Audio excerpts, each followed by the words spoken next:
So this is going to be episode 8 of season 1, which is the season finale. That's right, man. And that was directed and written by Mark Frost. And originally, this aired on May 23rd, 1990. So it's titled The Last Evening. That's crazy. It's so long ago, man. It kind of feels like yesterday, you know? Well, the real scary thing is there might even be people out there who were not alive at the time that this episode came out, if you think about it. Oh yeah, dude. I've had a conversation recently about people that don't know what VCRs are, and some that never seen a DVD player before, which is really odd, but whatever. Lately, I've been really embracing more physical media, man. It's just like you know, there's certain things out there that are just not available or they're hard to find. Hmm. Um, and I think it's important to keep it alive, like on physical, because it, say something happens to like, some streaming service disappears or gets bought by somebody. There are certain things, even like on Showtime, they had the Let the Right One In series. Yep. The first season's gone. You can't find it anywhere. And that's a fucking shame, man. That show was so good, has so much potential. I wanted a season 2 so bad, and it just, like I said, it disappeared. It's nowhere to be found. Yeah, they just wiped it, and it's like that's gone. And I was the same way, man. I was like, how are you going to make a series out of this? But then Rennie was the one who turned me on to it. Our co-host over at Necro, Oh yeah. Starkweather vocalist. He was like, check it out. You might be surprised. And it reminded me of like a Vertigo comic, the way it was written and the way the story was put together. And then it ends on a cliffhanger, and then it Mm. just disappears. Yeah. Such a shame. Such a good show. And also with the Twin Peaks connection here, Seinfeld is leaving Netflix in September, I believe. So you better go buy your fucking complete series on DVD right now while you can, because that shit's gonna go up. That's crazy, man. Yeah. Yeah. Yeah. So you never know. So definitely buy Twin Peaks. There's multiple ways you can purchase this in the physical medium world. So definitely check it out. Yeah, there's a lot of cool editions too on Amazon. There's like a recent Blu-ray edition I want to get. I can't remember the name that they're calling it, but it looks really cool. So I need to jump on that. And now you can get it including season three, which is I still don't have the physical copies for season three, but I'm fixing to get that later this year. Nice. Yeah, that's a goal of mine too, because like I said, I haven't yet to see season 3, and I'm waiting till we get to that. So that's gonna be extra Yeah. special for me. I can't wait. All right, man. So if you remember from the last episode, a couple key things happened. Maddie is posing as Laura, and they call Dr. Jacoby to lure him out of his office. And we've got James and Donna who are going to break in and try to find some evidence about what happened or try to implicate him in Laura's murder. So this episode opens up with Jacoby's office, and we see James and Donna looking around. They find a box of umbrellas, which is kind of weird, on Jacoby's desk. Yeah, his whole office is fucking weird, man. The whole like Bahamas theme and stuff, and he has the music playing like constantly. I'm like, yeah. And that was actually an interesting touch because you think that's part of the soundtrack or something like that, right? Like this weird Hawaiian music or whatever, and they find the switch on the wall which shuts it off. Yeah, and then there's multiple tracks when they start switching it. It's like here's another like Hawaiian type track. Like, yeah, what a strange fella. Yeah. So they find a coconut, which is significant because Laura mentions a coconut in her one of the cassettes that they were listening to. Because like last episode, they recovered some cassettes and things that Laura had left behind, and she talks about a coconut, and that's where they find the second half of that necklace, which I don't know if it's popular these days, but way back in the day, high school couples would oftentimes get these necklaces that were it's like a heart or like some sort of amulet that it's Yeah. broken in, so they fit together. It's like super corny, like high school girl shit. Yeah, and dude, I think I shared one of those with a girlfriend in middle school, I believe, Yeah, or I elementary mean, school. So yeah, yeah, yeah, you're keeping it real, man. It's like that's me yeah, too. When I was in high school. yeah. We see Jacoby rolling up, to see Maddie dressed as Laura, and he's kind of freaked out by that, obviously, and Jacoby and Laura had a very inappropriate relationship if you think about it, because he was her therapist and obviously titillated by Laura's stories of debauchery, drug use, sex, and just misbehaving. You know what I mean? Hmm. Oh yeah, he's all about that stuff, man. Yeah, Yeah. and creeping around like in the woods, man. Like I said, everything evil comes from the woods, like anything dark, and this is another like example of that. Well, when we finally eventually get to the secret history of Twin Peaks and we have our episodes on that, well, they go way deeper into that. Mark Yeah, Frost had some ideas about this. yeah, I can't wait to get to that. But yeah, Yeah. So Jacoby gets jumped by somebody and he gets knocked out and then also goes into cardiac arrest. So he has like mm, a heart attack too after getting struck from behind. yeah, double beat down. That's got to suck, man. Also, keep in mind on the last episode, Bobby had planted some drugs in James's motorcycle gas can because that comes up later in this episode. Mhm. Yeah, You that's a know, key scene. Yeah, yeah.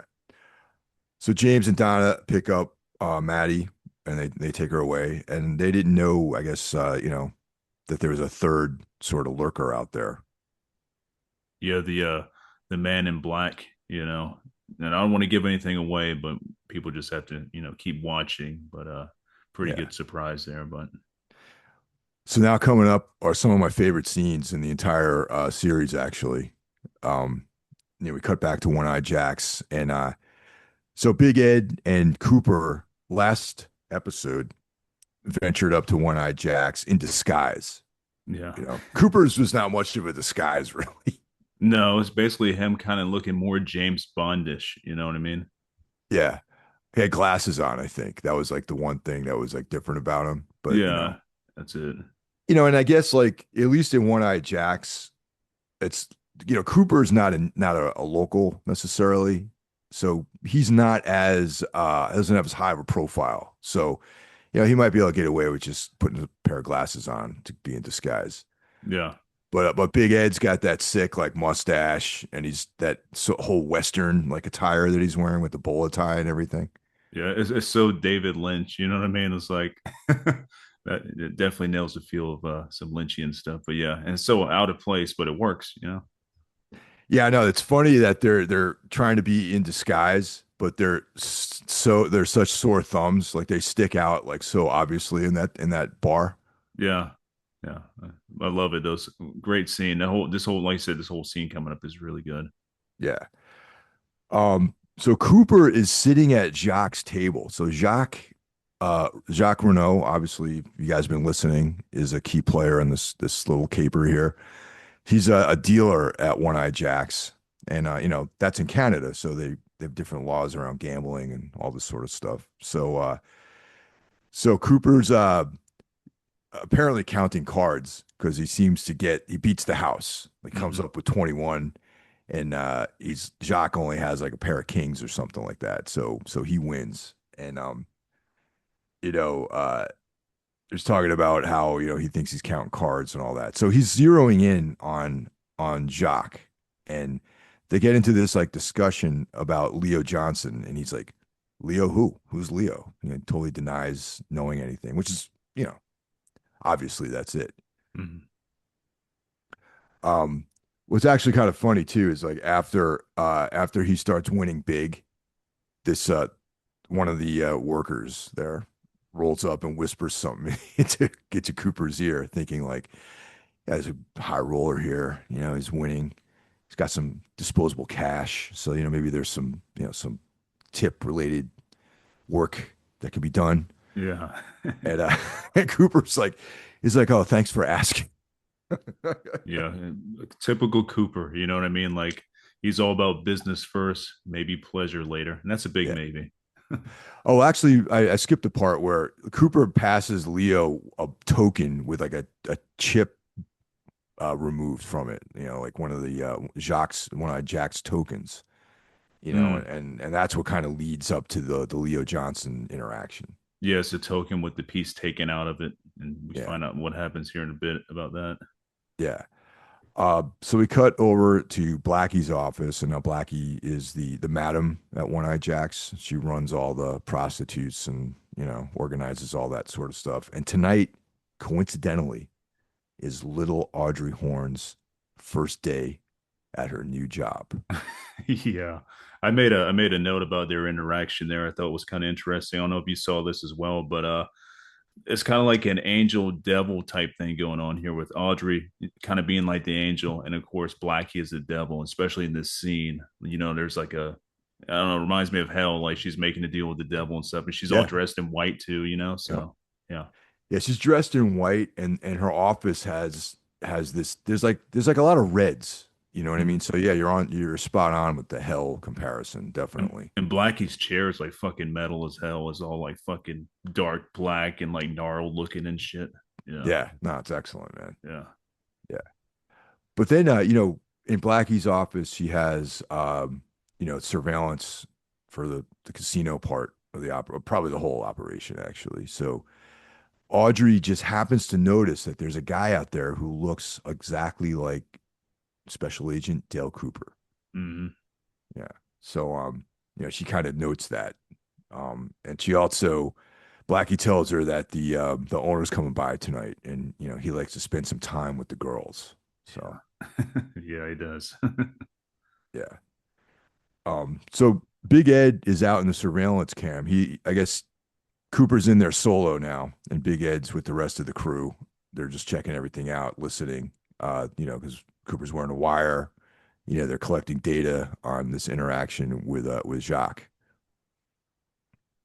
Um, so he sets up this scenario, which is interesting. So um, he presents Jacques that he is bankrolling the entire operation through Leo. First of all, Leo, he admits to knowing who Leo is. Okay. Um, and that he's like the money behind the operation. And he asks about the chip in the token, and he's like, oh, it's a special night out at the cabin. But Jacques is a little bit evasive at that point too Mm-hmm. about what happened there actually. So then Cooper sets up, obviously, there's like this sting that he's trying to set up where he wants to cut out Leo and go directly to Jacques and some work that they have across the border, at the water treatment plant. Okay. Yeah. So, obviously, I mean, you know, it's kind of like anyone would have seen this coming from a mile away, really. You know what I mean? Like some random guy shows up at you know, it's like you see this in movies all the time, but for some reason it works here. You know what I mean? Yeah, yeah. Jacques never saw it coming. He's like, "Oh yeah, cool. Yeah, money. Yeah, cool. I'm in. What's the job?" So this scene is it. This is another very Lynchian thing that happens where this is kind of funny. It's like a funny, entertaining interaction, but then they get onto the subject of the chip Mhm. and what happened at the cabin, and then it just gets super fucking dark, man. One of the darkest things out the whole series, in my opinion. Yeah, because you got to remember that we had Laura and Ronette Pulaski out there at the cabin. Um, and this is where we find out about Waldo, and Laura liked to be tied up and all this stuff, which it's like maybe when I first saw this, it creeped me out more now because maybe when I was way younger, obviously when I saw Twin Peaks, but now as an adult man, middle-aged, aging man, I we're talking about high school girls, man, and Yeah, it's like she's up there with these men, and Jacques probably like 40, Leo's like in his late 20s, maybe, she's wanting to get tied up, and the bird, and um Leo put the bird on her neck and he was pecking her. And there's just like these close-ups of Jacques' mouth, and then you see in also close-ups of Cooper's eyes as he's like telling him this story, and he's like, you can see that he's like restraining himself. You know what I yeah. mean? The There's a anger lot is of building. restraint. Yeah, the Yeah. fucking anger in his eyes is crazy. That was a great job on his part. Like that acting was top notch. Yeah, yeah, totally. And it's Yeah. just they have like it's such an intense scene there.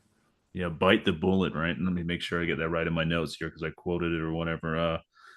Yeah, bite the bullet. And like I said, the super it's super dark. That was another note I put on there, which we already talked about. But the whole zooming in of the mouth is so fucking Yeah. creepy. And his tongue, like, yeah, it's a lot, man. Yeah. So then, they set the sting up. Jacques takes off to go somewhere, and then Cooper speaks into his microphone. He's like, got a trout on the line, Hawk, talking to the guys in the surveillance van. Yeah, So they got to prep for for Jacques going across the border. They're going to set up a little sting operation for him. yeah, Um, they got a big fish on the line, a really oh big yeah, one. yeah. So we're cutting back to the Johnson household, and Shelly's washing her hair in the sink, which I found like so completely low rent, man. Like this, like what's up with that? What do you think? Why do you think she's washing her hair in the kitchen sink? I don't know, but I thought the same thing. But if I go back to when I was a kid, that was a thing, man. Like my mom would wash her hair in the sink. Really? Yeah, like it was a thing. I'd Huh? even wash my hair in the sink as a kid. Like they would wash my hair in the sink. I have no idea why. I know we were pretty low income and stuff, so I don't even remember if we had a shower or not. I thought Oh, man, I just really? had a bathtub when I was a little kid. Yeah. Oh, wow. All I right. mean, I grew up with in a house with a tree that grew out of the dining room. It was an oak tree that came up through the dining room. It couldn't be cut because if it got cut, it'd leave a giant hole in the fucking Holy shit! house. Really? Yeah, I grew up very poor on a Oh, dirt wow, road. man. Yeah, Damn. yeah. I tell people all the time, they're like, no, I'm like, dude, there's a tree in my house, man. But that the whole taking washing your hair in the sink is a thing, and I don't know why that is. Is it Huh? easier on the person washing the hair or something? I have no idea, but it's Oh, definitely wow. something. Yeah. Well, when I was like a young baby, they used to wash. They give me a bath in the kitchen sink.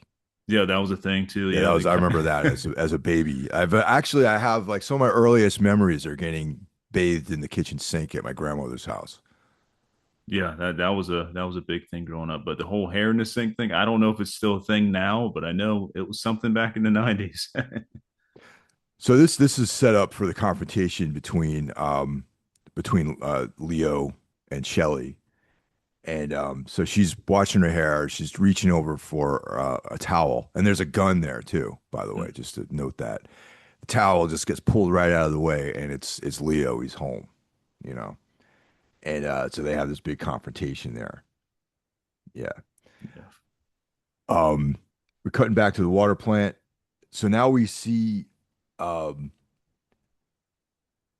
well, actually, first Deputy Andy is talking about his sort of relationship woes that he's having with Lucy, you know, Hmm. as they're waiting for Jacques to show up. Okay. And so that also plays big later on too. Oh yeah. We'll remember from past episodes that, Lucy and Deputy Andy are a couple. Lucy has been very standoffish lately, right? So there's something going on, and he doesn't know what he did wrong. Yeah. So She's got a big secret though, that's for he's got sure. just holding a secret right Yeah. now. Yeah. So what I thought was cool is that Jacques driving an El Camino when he rolls up. Yeah, perfect car for him, man. That matches like El Caminos are really cool, but usually the people that ride around in El Caminos are on the darker, like spectrum of life. They're a bit dirty, and Do they make them anymore? Or El Caminos no, manufactured? I wish, but no, they do make like some type of like truck car thing. I think Hyundai was making them for a while, but it's definitely no El Camino. El Caminos are they were cool as shit, especially ones with the bigger engines in there, like then they made like a V8 version or whatever. It was awesome. I like El Caminos myself, man. I get stoked whenever I see them. I just didn't know that I wasn't sure if they manufactured them at all still. Nah, they should bring them back though. Yeah. So Jacques gets out of the El Camino. He's at the water plant, and then the police are on him. Freeze, put your hands up. Initially he's in custody, and then this is like pretty cool scene where Truman comes up and he's like, "You're under arrest for the murder of Laura Palmer and Ronette Pulaski." Right. So as they have him in custody, he makes a play for the one of the cops' guns, and he's fixing to shoot Truman, but Deputy Andy instinctively puts a couple rounds into Jacques. Dude, Andy was on it. The worst shot out the whole group. Yeah, he had his moment. I thought it was really cool. I was like, all right, Andy, you did Yeah, good, man. yeah. So we that that's the we have a wounded Jock in custody right now. So we cut to the Hayward house, and we see that Donna and James and Maddie are listening to the tape they found in Jacoby's office. So that's more of evidence. Hayward, Dr. Hayward, and this is kind of cool how they connect these things. He comes up to Donna and he's like, I have an emergency at the hospital. I got to leave. So obviously they're bringing Jacques to the hospital, gets him out of the house. So they're alone in the house. The mother is in a wheelchair, so she's, yeah, in bed or, whatever. So we listen, and this is a heartbreaking scene for James because we listen to Laura talking about James, saying that James is so sweet, but he's so dumb and boring. Yeah, you can see his reaction now. He's like melting. He's like, "Fuck, man," you know, Yeah. heartbreaking. Yeah, I mean, I think that's like one of the worst things you can call a man is boring. yeah, that's pretty bad. I mean, I call myself boring, but that's different. Just don't call me boring. Yeah, but yeah, that was a pretty rough scene, man. Yeah, I would take that as like a very, very big slight. Yeah, So yeah, so that's she refers to a mystery man, and she also acknowledges that she likes being bad on the tape too. Um, yeah, so she gets off on weird, rough sex. That's the takeaway from this. James, though she thinks he's sweet, is dumb and boring. yeah. Also, too, her mentioning the mystery man brings up Lost Highway, things with the mystery man. Like, interesting, right? Yeah. Yeah. And then we hear her say, and that just to pull her out of this whole like dark vibe that she's in, she's like, "Oh, here comes Mama with some cookies." So she's back to being the regular high school girl. Yeah, so innocent, but yet so not so innocent. Like she's dark as fuck. Yeah. So James, like, Don is like, sorry, I had to hear that. There's Maddie's obviously taken aback by the whole thing too, and James says something to the effect of like, I'm glad I know that now. I would have gone my whole life not knowing, and Yeah, yeah, it's like yeah, it's definitely a moment too, man. And it's interesting too because just going back to like that period between being like a kid and an adult, it's like mm, when something happens in your life that changes everything, where you think you're safe, like in your small town world, or your family can keep you safe somehow, or just, the fact that you're removed from danger in a way that's actually an illusion.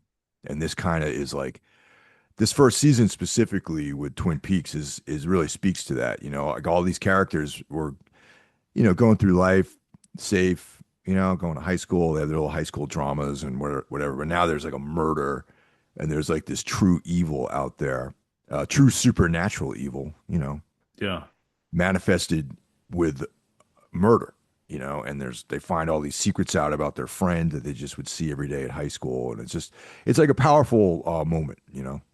yeah. And that's a big thing. Like the moment you find out you're not safe anymore, like you think you are, like that's a hell of a feeling. Yeah, you man, know, totally. Yeah. it's yeah, things aren't what you thought they were. Like there's always a dark underside to things, and yeah, especially nowadays. But it's always been dark. But yeah, Actually, I wonder if like younger people, if they probably have a different experience just through social media and everything, I imagine. I would think so. Yeah, I've heard things, especially with the social media, when it comes to like you just the access to all the information they have. They kind of already know the world's pretty fucked up because all the shit they probably watch on their phones. You know what I mean? But like when we were growing up, we didn't know nothing about this other half of what's going on out there and stuff. We just saw like what the brighter side of things were. We didn't see the dark side, but I think these kids now can see the dark side instantly through their phones. Yeah.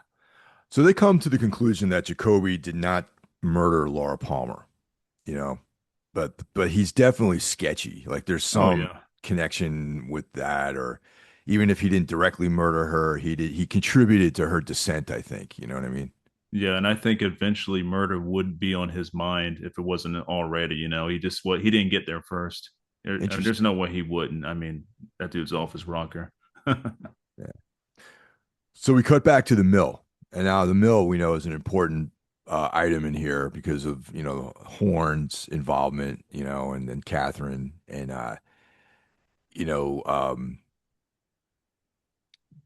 you know the whole it's going to be blown up sort of insurance fraud sort of situation that we have. Yeah. So Leo's wearing this like sick like duster when he shows up too.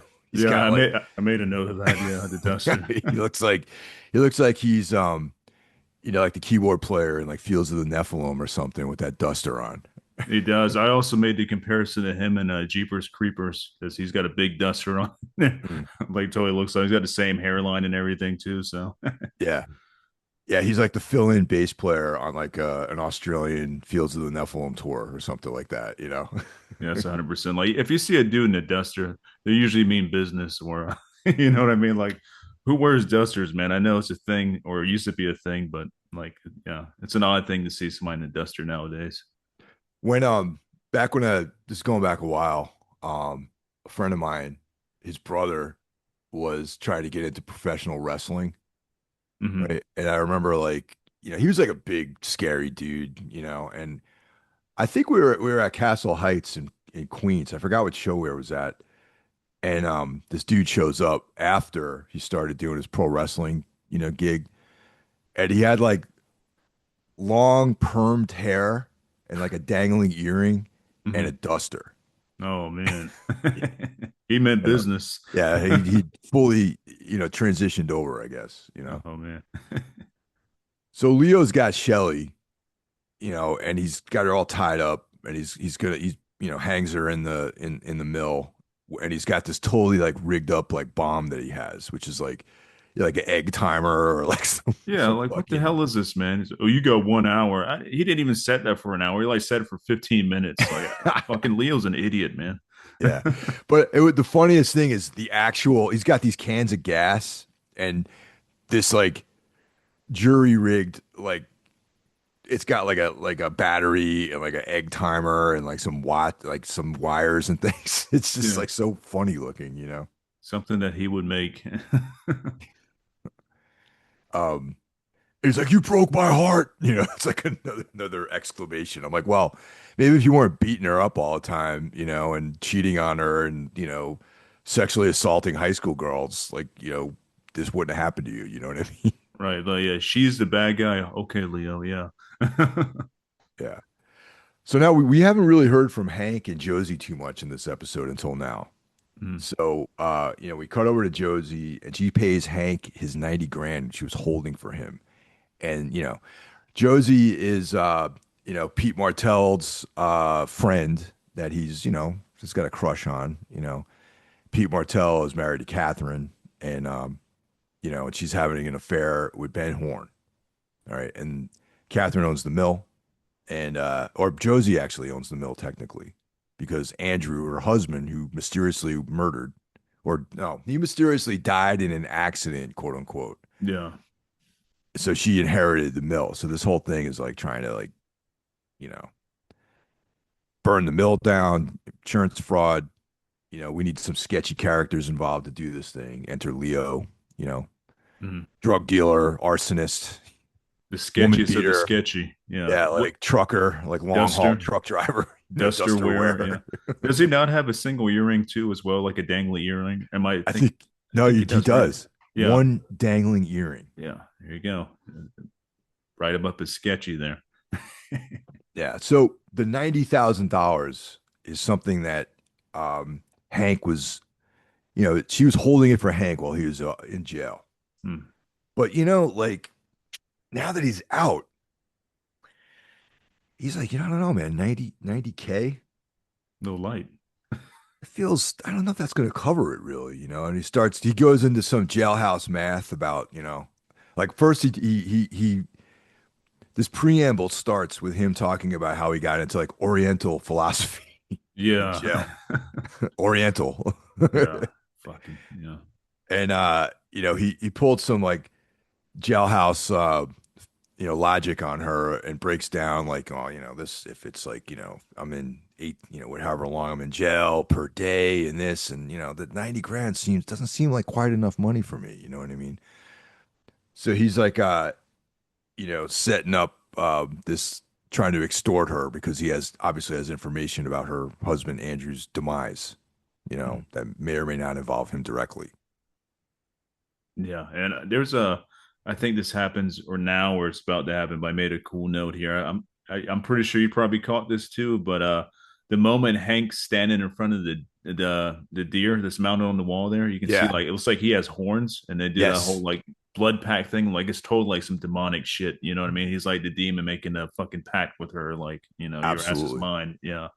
Yeah, the antlers came out like he was like some, demonic entity or something. It was pretty awesome. Yeah, that had to be on purpose, I would think. Oh yeah. Yeah. Yeah. Yeah, so like her whole thing that leads into the blood pact was like, oh, Josie's like, well, we had a deal. And then he has this whole rap about, it's like, well, we still have a deal, it's like being in a deal with someone, being a partner with someone is like, a very deep sort of thing. So that's when they make the blood pact, you Did you know. ever make a blood pact as a teenager or whatever with anybody? No, I was afraid to do that, man.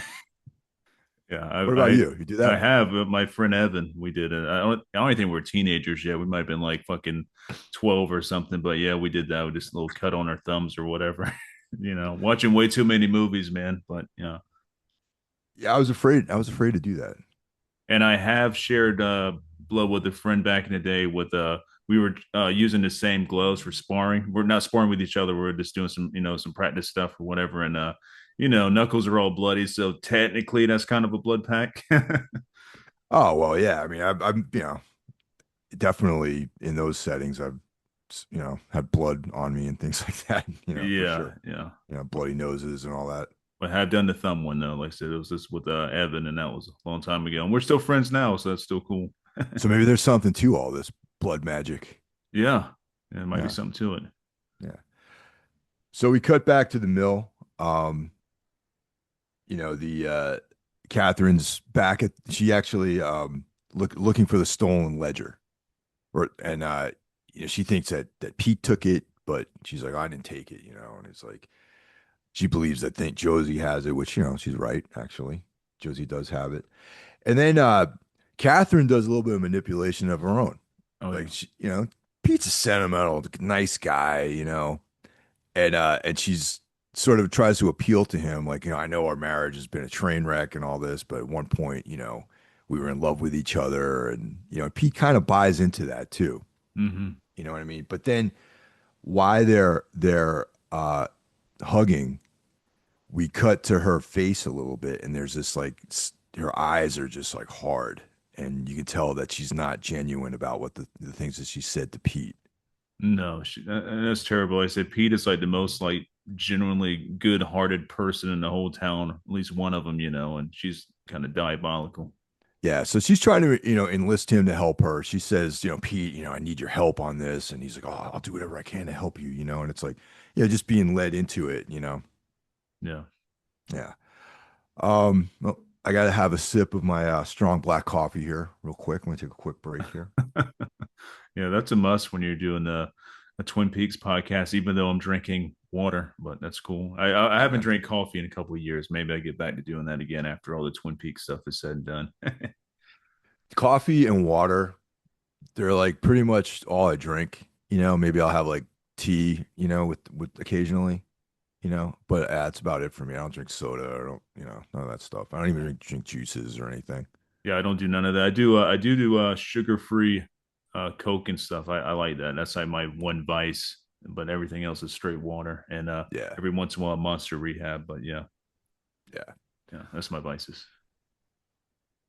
I have other vices though, just not that. Oh yeah, same. Yeah. So we're back at the station. Everyone's juicing up Deputy Andy for saving the day.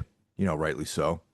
they're telling that they're, probably it's like it's kind of a cool scene because like, you get the sense that Andy's like sometimes the butt of everyone's jokes there Yeah. because he's definitely not cut out for being a cop. No, he's so cartoonish too. Like he just, you know what I mean? He's such a cartoon character. Like, how's this guy a cop? Yeah. I mean, and that just, kind of speaks to like the quaintness of the town of Twin Peaks too. Like, a guy like that probably could be a cop, without too much trouble. Yeah, he's another Barney Fife for the most Yeah. part. Yeah. So they're regaling, retelling the story about how he shot, Jacques and saved Truman's life and everything. And then, uh, Ju Lucy shows up, and he's like, there's something going on between us. And she goes into the coffee chamber, or whatever the hell it is, like this little nook. It's Yeah. like, they have like, there's like an accordion door that closes too, which is kind of unusual, I think, Yeah. for the What the coffee hell is break that? room. Yeah, I never Yeah. seen that before. It's crazy. So she goes into the coffee chamber, and Andy, they're like, oh, go get her, Andy, go. So he rolls up, closes the chamber door there, the accordion door, and he kind of confronts her about like, what's up, it's like, so they start embracing, kissing, and then she's like, I'm pregnant. Yeah. Drop the bomb. Yeah. Um, Andy's shocked, you know. So what are your feelings about that? Like should he have been shocked or what? I mean, obviously that's a big item to lay on somebody. Yeah, I mean, because I don't believe it's his baby. You know what I mean? But Like like that's at why. this juncture though, at this Oh yeah, juncture, yeah. I yeah. would be shocked too. Hell yeah. I mean, yeah. I think that's a normal reaction. It's like, what the fuck? Like, really? You're like, what's going on here? Like, how? You know? Yeah, because more comes out in the second season Yeah. about all this. But at the moment I was just like, okay, I could see you being shocked, but not so like I mean, you get the sense that Lucy and Deputy Andy have been together for a really long time, right? Yeah. So in a small town, I mean, I'm thinking back to I grew up in a small town, and it's like, these things happen. They've been together for a long time. I would say a good portion of people like couples, married couples, that's how their marriage started out. They get pregnant. One woman gets pregnant, they get married. Yeah. At least so it doesn't seem out of the realm of possibility that this could possibly be a good thing for their relationship. But yeah, anyway, he's like stone faced about it, like no reaction really, just like shocked. Yeah. And he kind of like retreats, and then Lucy emerges from the coffee chamber and tells everyone fresh coffee. Yeah. She's pissed. She's pissed. She's like Yeah. fresh coffee. Um, she's back at her phone station, and then the phone rings, and she drops. It's Bobby, and he drops a dime on James, who, if you remember from the last season that we mentioned earlier, last episode rather, he planted some drugs on his in his motorcycle. So Hmm. he says that James is an easy rider, Yeah. Yeah. which these references are so awesome, man. They are. Yeah. Picking on old poor James, Mr. Good Guy. You know what I mean? Like he's a good dude. And yeah. Yeah. And fucking all the douchebags picking on him. So we're back at the hospital. Um, Cooper is and Jacques are being questioned. Cooper and Truman are questioning Jacques. Mhm. He's conscious now.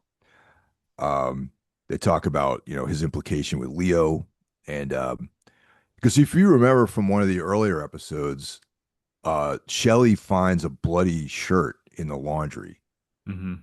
and so we're thinking that this had something to do with the actual murder, but in effect it does not because Jacques, Leo, and Laura and Ronette Pulaski were partying, and then Leo just like started a fight with Jacques, and they used his shirt to wipe some blood down, right? And then Typical Leo thing. Yeah. yeah, Starting to fight with a friend.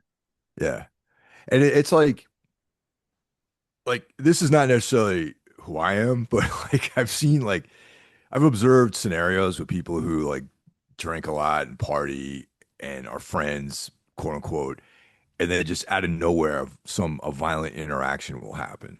And so that's kind of brand, I think, for these types of people, really. Yeah, I've seen it happen before too. Yep. Yeah, It's definitely like on over brand. something, over nothing at all. And that's what they asked him. It's what were you? Why did Leo punch you? He's like, I don't know. It just happened. Yeah. So at this point, they're trying to like implicate directly, not so much as an accessory. They're trying to implicate Jacques as in the murder. Mhm. So he maintains that Leo just leaves with the girls, and he doesn't know anything about what happened in the train car.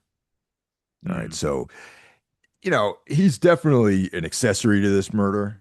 Because I mean, the fact of the matter is, like, Leo's with these underage girls. There's illicit behavior, and like he shouldn't have been involved in something like that, right? Yeah, yeah. He's part of this no matter what he says, but yeah. Yeah.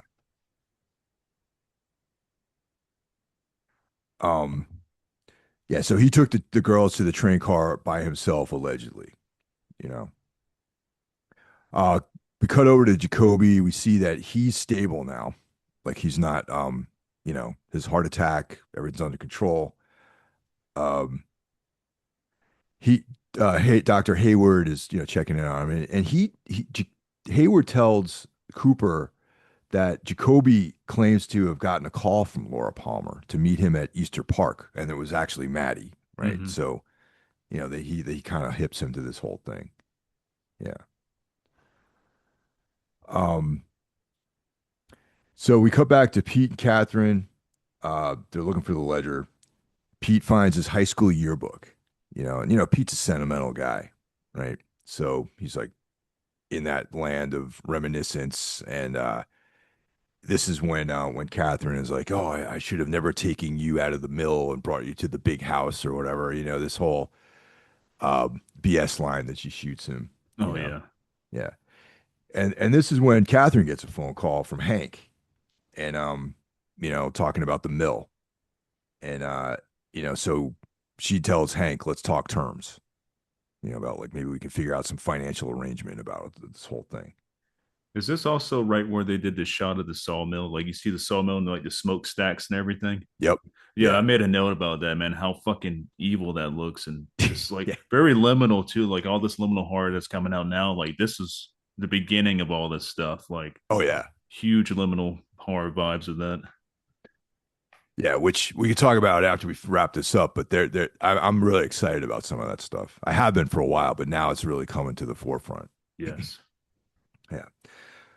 So we're back at the RR diner, and Norma and Hank, they're Hank's trying to get back in her good graces. Hank's like trying to work his game on everybody right now.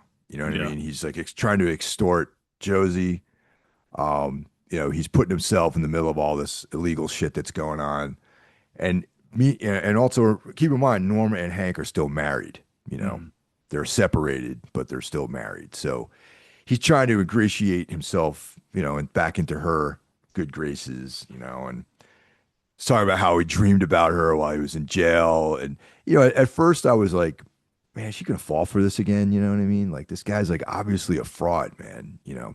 And she Mhm. has gotten a taste of the good life with a guy like Ed Hurley, even though Yeah. he's married, right? Yeah.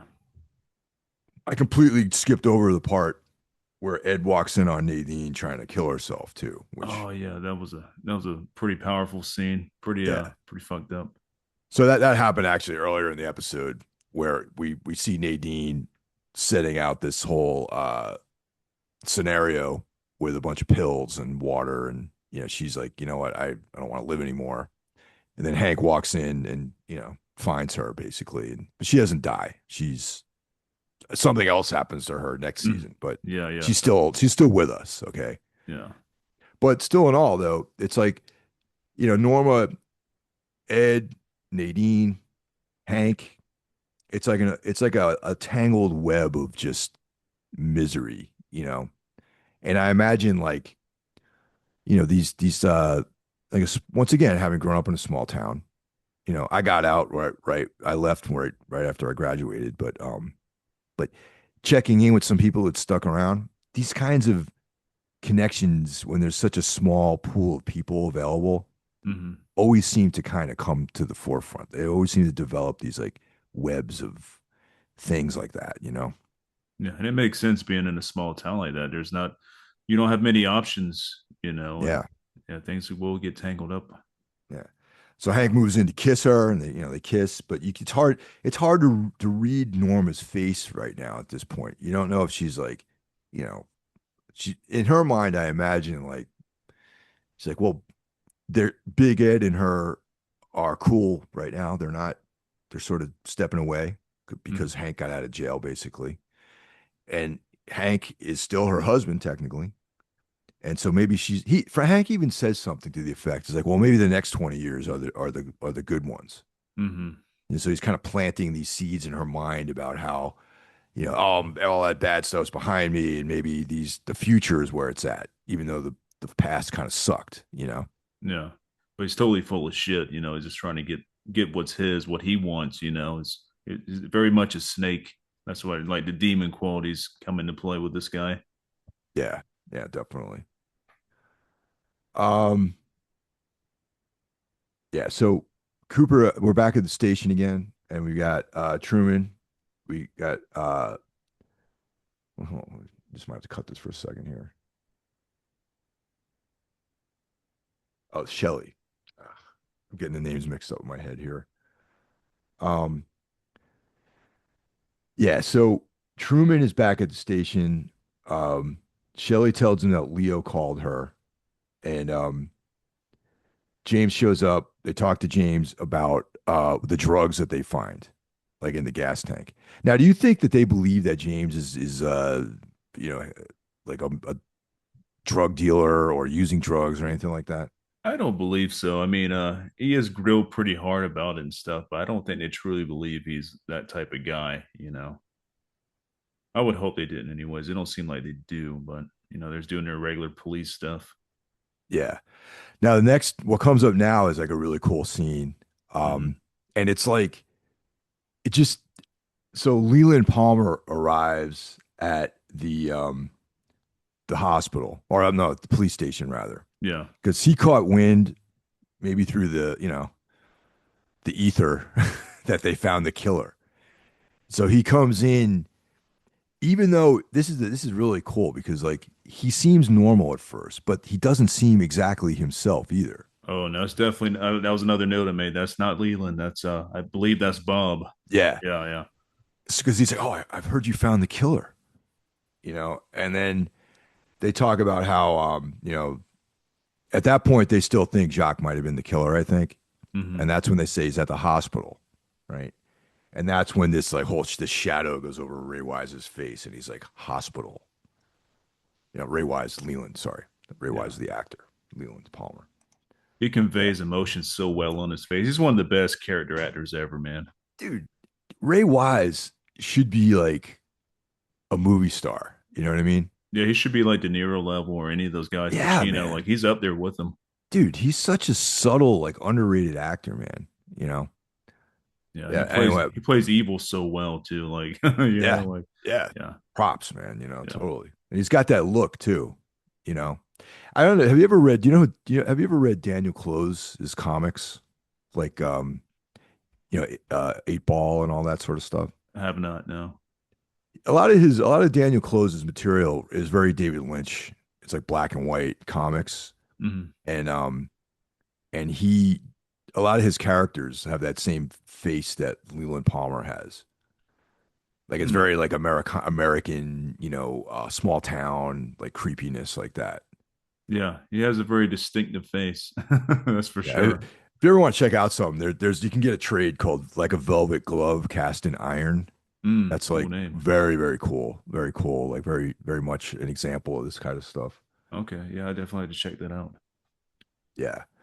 So James, they're grilling James about the drugs. He talks about this, the red Corvette, which is obviously a reference to Leo.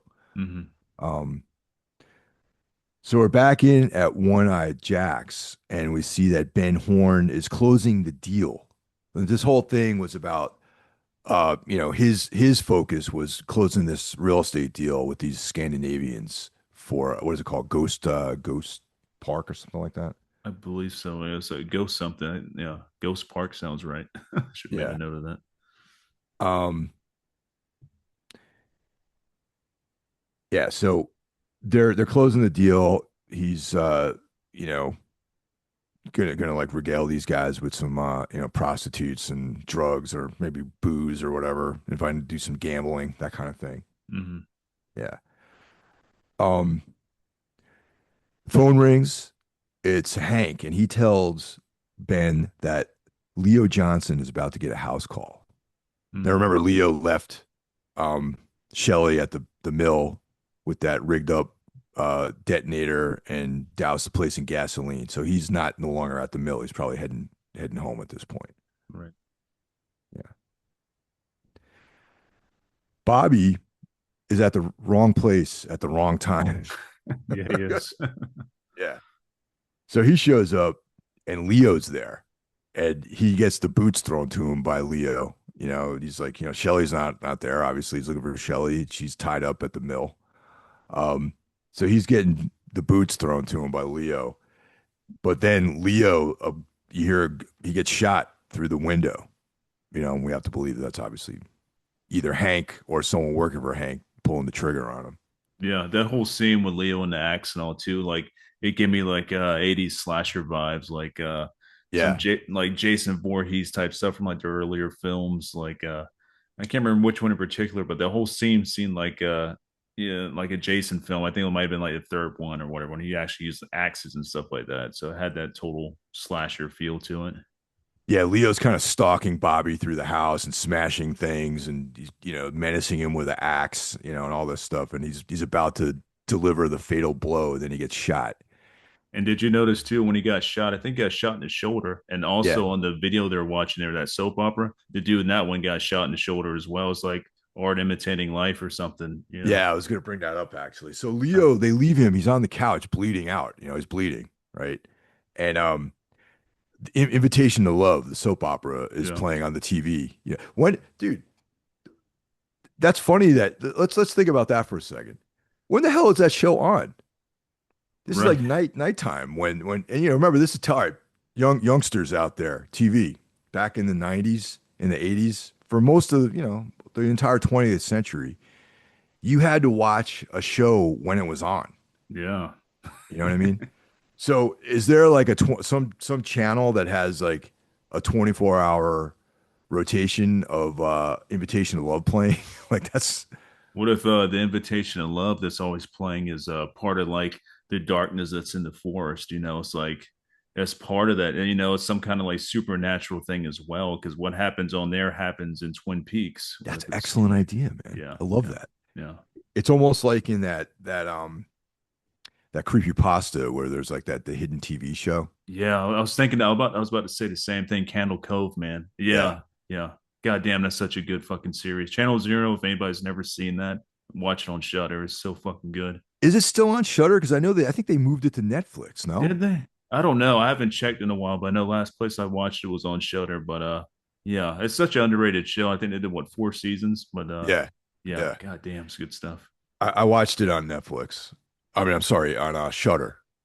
Yeah. I don't I'm know. I watching on hope the. Oh, go ahead. hope hope it's still on Shutter. Hopefully. I hope so too, because it's a perfect place for it. I originally watched it on Sci-Fi Channel, man. When Yeah. it first came out, I'm like, oh, this would be something, sci-fi original. Let's see. I was like, holy shit, this is like the best shit ever. So Catherine, remember she got a phone call about the mill. So she shows up. She's at the mill, and she finds Shelly tied up. She's like, "Who the hell are you?" Like, Mhm. and that's another thing. Even though we know all these characters, not all the characters know each other. Right. So that's kind of an interesting thing. So she lets her out. The fire is starting to engulf, starting to spread, starting to engulf the plant. Um, and then Pete shows up, obviously, because there's a fire at his mill. And he's with his men and he's asking like, is anyone left in the, any of our guys in there still? He sees that Catherine's car is there, but he can't find Catherine. And he's like, I'm going in. I'm going to find her. And he's like, she's still my wife. So he's, kind of under her spell again. Now the question is, do you think that Catherine would go into a burning building to get Pete? Oh hell no. Yeah, he let him burn. Yeah, Yeah. yeah. And like kind of after that, we're back in One Eye Jacks, and remember this is Audrey's first day on the job. When we go back to her, there's like this weird woman, like The hunchback preparing lady. her. Yeah, Yeah, yeah, yeah. she's like preparing her, like almost like she's about to be like sacrificed or something.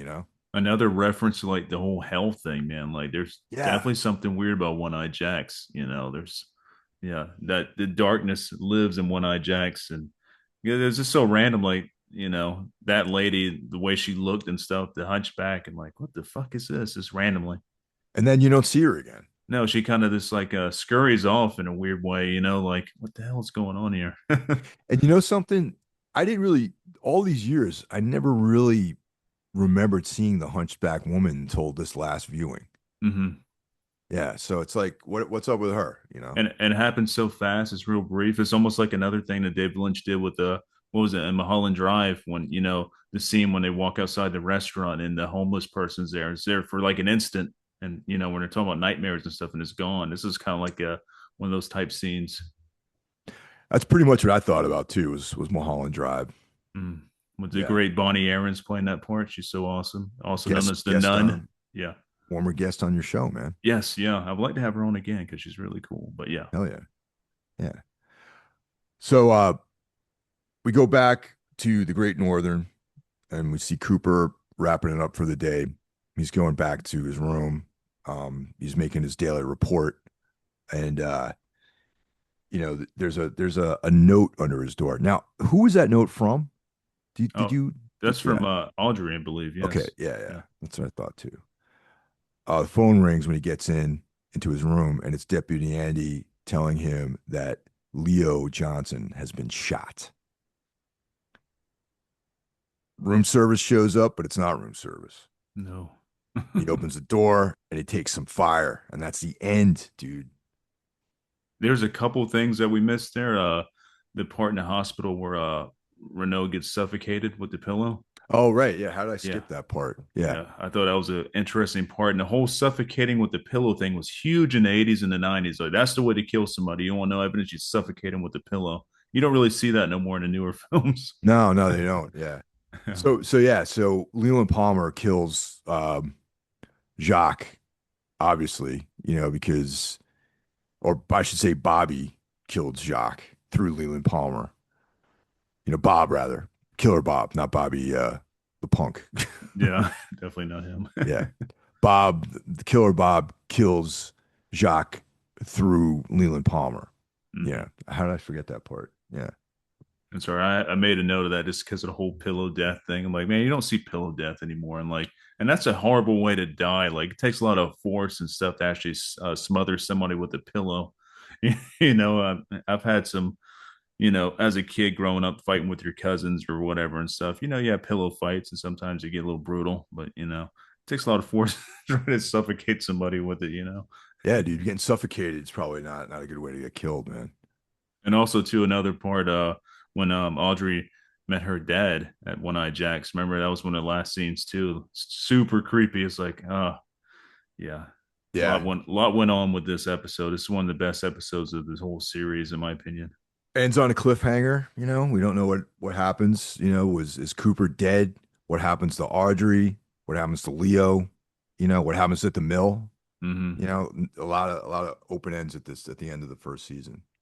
Yeah. And this once the season's completed or whatever, like season two, we really get into more of the supernatural element and stuff. Like, it gets real weird with season two. Yeah, definitely. But yeah, this is like a good setup, and yeah, looking forward to getting into season two. Oh yeah, man. But yeah, like I was talking about with the liminal horror stuff, yeah, liminal horror is number one right now. I think the Backrooms is like the highest rated film right now, making the most money, and yeah, I'm glad to see that. Did you see it yet? I have not. I'm gonna go see it on my birthday. My Oh, cool. birthday's in a week or so. So Excellent. Yeah, I saw it when it came out, actually, the day it came out on the opening day. Um, I went to an early show and I really liked it, man. I thought it was cool. I love that whole like I love all the YouTube videos. That one you sent me with the underground mall, dude. Oh yeah, that no, the Kane Parsons project. I've been sending it out to everybody. I'm like, hey, check this out, check this out. It's so good, and like it hits me hard because malls are disappearing and stuff. Yeah. Like, and it's crazy. Like it just brings back so much. And this kid's only like 20. He doesn't know about this shit, but And he's channeling it. that's so interesting too, I find, because, like you and I are, I definitely, the malls were huge when I was a kid, you Yeah, for know. me too. Yeah. Yeah. And this dude missed out on that whole thing. And I feel like even like Kyle Ball, like the guy who did Skinamarink and like all these other these creators Mm. that are making these films and doing liminal horror stuff, it's almost like that's like this kind of like legendary thing, It's almost like it reminds me in some ways. I mean, this is probably a huge projection on my part. Like when you read like a Kane novel or like you read like a Robert E. Howard story, a short story, Sword and Sorcery, where like the guy always rolls up on some ruin, you know, Hmm. like, and the ruin is like a liminal space, Yeah. and that's what these newer filmmakers inhabiting these archaic places like malls, like especially shut down malls, or even like the back rooms, like an empty office space, or like these like ruins, these like remnants of a past civilization or something like that. Specifically that series, what the hell is it called? The oldest stop, whatever it's called, that one, Yeah. where he That goes that underground and he ends up in this like abandoned mall. That's like remnant of a past civilization, man. It's cool. Yeah, that one hits hard because, like I said, in our time, malls were big. I mean, in the 90s, early 2000s and stuff, man, that was a place to go on dates. Like the mall was huge. You did so many things in the mall. They're fucking Christmas shopping, whatever and stuff. And now, like the remnants of the malls we have, like in my area, like the hospital owns half the fucking mall. There's like a basketball court in it. It's not the same thing it used to be. It's just like fucking, it's ruins, compared to what it used to be. And it's wild. Yeah, it's I have so many great memories of going to the mall with my family, like when I was a kid, Christmas shopping. There was always like, Santa was there and all this other stuff. Just real quick, that's the other series that Kane Parsons did. It's called The Oldest View. If That's anyone it. wants to go out there and check it out, it's on YouTube. But yeah, it's now it's like this, like I said, this ruin, this like remnant of a past time that's dying. Yeah, man, and I'm definitely digging this style of horror. This is totally up my alley, and it's also like reminiscent of like the creepy pasta stuff too. More of that's coming into focus again because creepy pasta, if you think about it, is kind of retro now because that was out in the early 2000s. Yeah. So now that's becoming like I don't feel so guilty going back and like reading about these creepy pastas because they're not all like hip and hot topicy anymore. You know what I mean? They're like kind of a bit archaic and older now. So, and they got some really good stories. Like some of this shit's really creepy.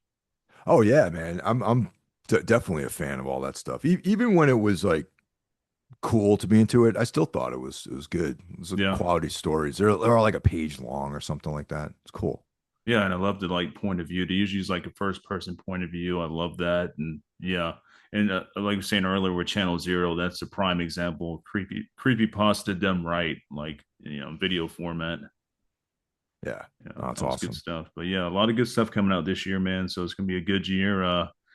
And I look forward to hitting on season 2 of Twin Peaks. And we still have a good journey ahead of us. Oh yeah. So